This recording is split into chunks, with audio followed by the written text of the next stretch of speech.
তো আমার ছিলকা রেডি হয়ে গেছে, ছোকা লাগিয়েছি। গুড মর্নিং মাই ফ্রেন্ডস, কেমন আছেন সবাই? আই উইশ কি সবাই ভালোই আছেন, আমরাও ভালো আছি। আর এখন বাজে 7:30। এই যে চা বসিয়েছি, আজকে সানডে, তার জন্য একটু লেটে ওঠা হয়েছে। বাচ্চারা সব উঠে ব্রাশ করতে চলে গেছে। এই যে আমি চা বসিয়েছি আমার হাজব্যান্ডের জন্য। তো বন্ধুরা, আজকের ব্রেকফাস্টে আমি ছিলকা বানাচ্ছি। তো দেখুন আমি কিভাবে বানাই। প্রথমে এই জলের মধ্যে দিচ্ছি সুজি,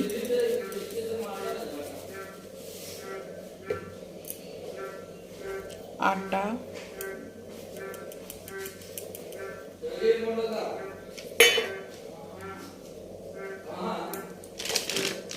আর দিচ্ছি বেসন।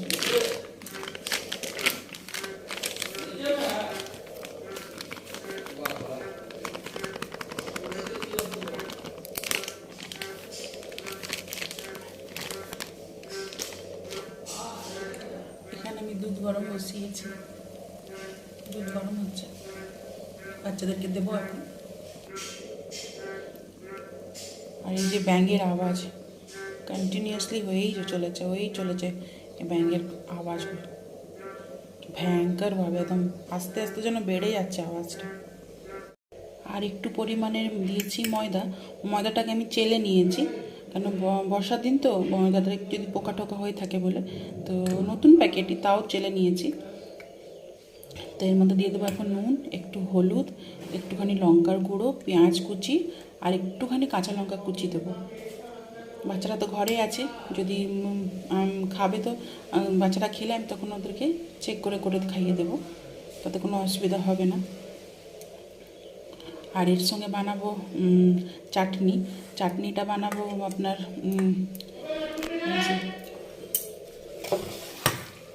বাদাম ছোলাটাকে পিষে ওর চাটনি বানাবো।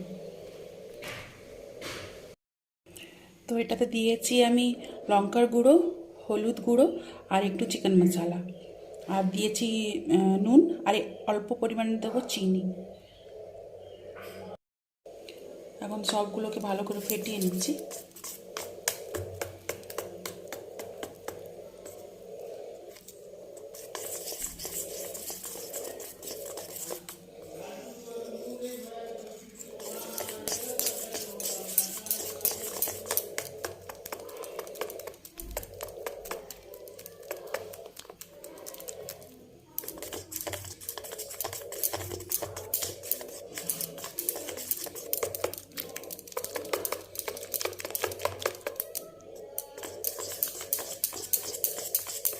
একবার ক্লক ওয়াইজ ঘুরাবো আর একবার অ্যান্টি ক্লক ওয়াইজ,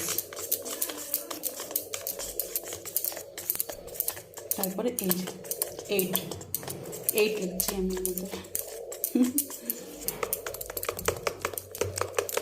এই যে ভালো করে ফেটে পেঁয়াজ কুচি দিয়ে দিচ্ছি। এই যে পেঁয়াজ কুচানো হয়ে গেছে আমি পেঁয়াজ কুচিয়ে দিয়ে দিচ্ছি।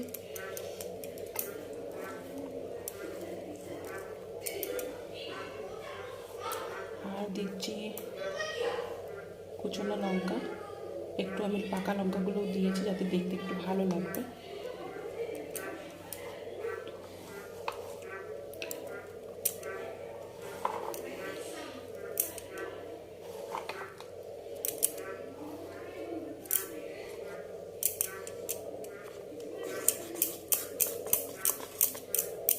তো এখন আমি চাটনিটা পিষে নেব। চাটনিটা পেষার জন্য এই যে ছোলা, বাদাম আর রসুন, কাঁচা লঙ্কা আর আদা নিয়েছি, এটার আমি এখন পিষে নেব, স্মুথ একটা পেস্ট বানিয়ে নেব। নারকেল থাকলে ভালো হতো, কিন্তু যেহেতু নেই তো এইভাবেই পিষে নেব। আমাদের বাগানে কারি পাত্তার গাছ আছে, ওখান থেকে গাছ তুলে নিয়ে এসে এর ছোকা লাগিয়েছি সরষে, শুকনো লঙ্কা আর কারি পাত্তা দিয়ে ছোকা লাগিয়ে এটাকে এর মধ্যে দিয়েছি। এটাকে এখন তাওয়ার মধ্যে দেবো।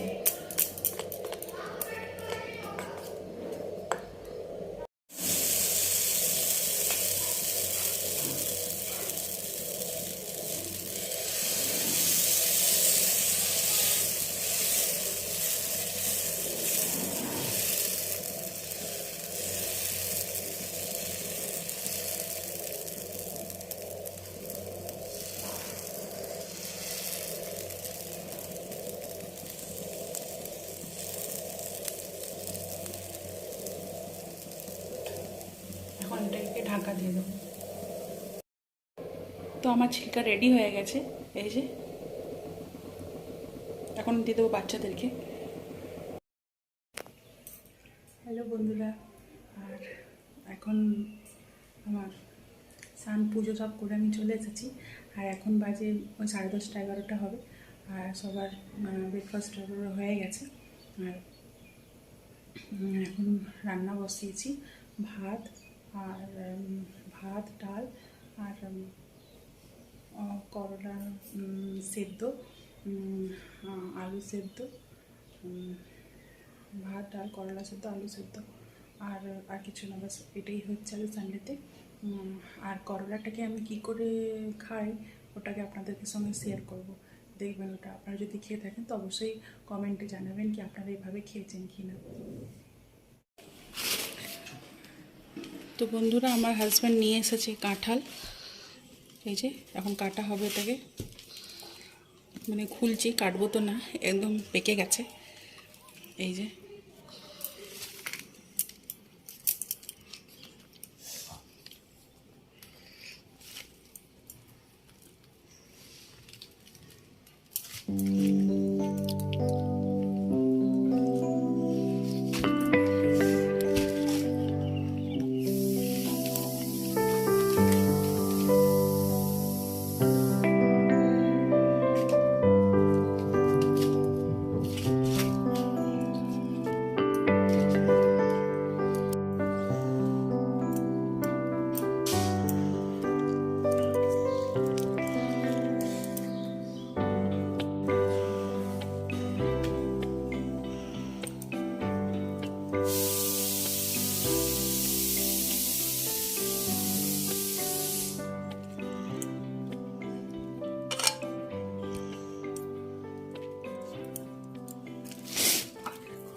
দেখুন বন্ধুরা, বিচিটা কইটুকু রয়েছে, সিডটা দেখুন কইটুকু, ছোট্ট একটা, আর মিষ্টি, খুবই মিষ্টি।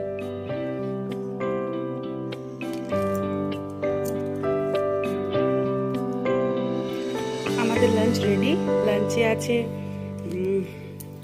ভাত, করলা সেদ্ধ, আলু সেদ্ধ, পেঁয়াজ লঙ্কা, পুদিনার চাটনি, ডাল, ডাঁটা, আলু, বড়ি, বেগুনের তরকারি, আর আছে ইলিশ মাছ। তো আমার হাজব্যান্ড তো মাছ খায় না, ওই জন্য আমি সাইডে রেখে দিচ্ছি।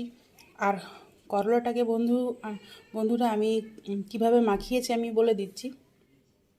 করলাটাকে সেদ্ধ করে ওর বিচিগুলোকে বার করিয়ে ওকে ভালো করে মেখে ওর মধ্যে কাঁচা লঙ্কা, কাঁচা পেঁয়াজ আর দিয়েছি আচারের তেল। হ্যাঁ বন্ধুরা, আমি আচারের তেল মশলা দিয়েই মেখেছি এই করলাটাকে। আপনারাও খেয়ে দেখবেন আর জানাবেন কমেন্টে কেমন লাগলো। তো বন্ধুরা, এখন বাজে সন্ধ্যে 6:30, আর আমি তরকারিটা বসিয়ে দিয়েছি, ফুলকপি আর আলুর তরকারি, এই রাত্রে ডিনারের জন্য বানাচ্ছি। তো ওটা বসিয়ে দিয়েছি, ওটা হচ্ছে। আর দুধটা জাল দিয়ে দিয়েছি, দুধটা জাল হয়ে গেছে, আর সবজিটা হচ্ছে। আর তারপর আটাটা মাখবো, আমি সন্ধ্যাটা দিয়ে আসবো, তারপরে আমি আটা মাখবো এসে। আর দুপুরে খাওয়া দাওয়া করার পর ভিডিও এডিট করতে লেগেছিলাম, কেননা আমি বলেছিলাম আপনাদেরকে কি আমার ফোনের কিছু একটু প্রবলেম হচ্ছে, যার দ্বারা আমি ব্লগ তো মানে ভিডিও তো শ্যুট করছি কিন্তু আমি আপলোড করতে পারছিলাম না। তো আমার প্রবলেম হচ্ছিলো, তো প্রবলেমগুলো কী ছিল আমি ঠিক বুঝতে পারছিলাম না। তো এখন মোটামুটি আমি বুঝে গেছি, তার জন্যই আমি আবার থেকে ব্লগগুলো করতে পারছি, ভিডিওগুলো শ্যুট করে আপলোড করতে পারছি। তো যাই হোক বন্ধুরা, এই প্রবলেমগুলো ছিল বলে তাই। আর বাচ্চারা খেলতে গেছে, এই এখন চলে আসবে। তো মানে শাঁখের আওয়াজ পেলেই ঘরে ঢুকে যাবে। তো এই এখন ওদেরকে নিয়ে পড়তে বসাবো। তো রুটিটা করে নেবো, তারপর ওদেরকে নিয়ে পড়তে বসে একটু কিছু খাইয়ে দেবো, মুড়ি বা বিস্কিট বা কিছু খাইয়ে দিয়ে তারপর ওদেরকে পড়তে বসিয়ে দেবো। আর পড়ার অনেক চাপ আছে বাচ্চাদের, তো পড়াতে বসতে গেলে তাহলে এদিকে খাবার দাবারের এদিকে আমরা আসতে পারি না, তার জন্য ওই যে এসে গেছে বাচ্চারা, খেলাধুলা করে এসে গেছে।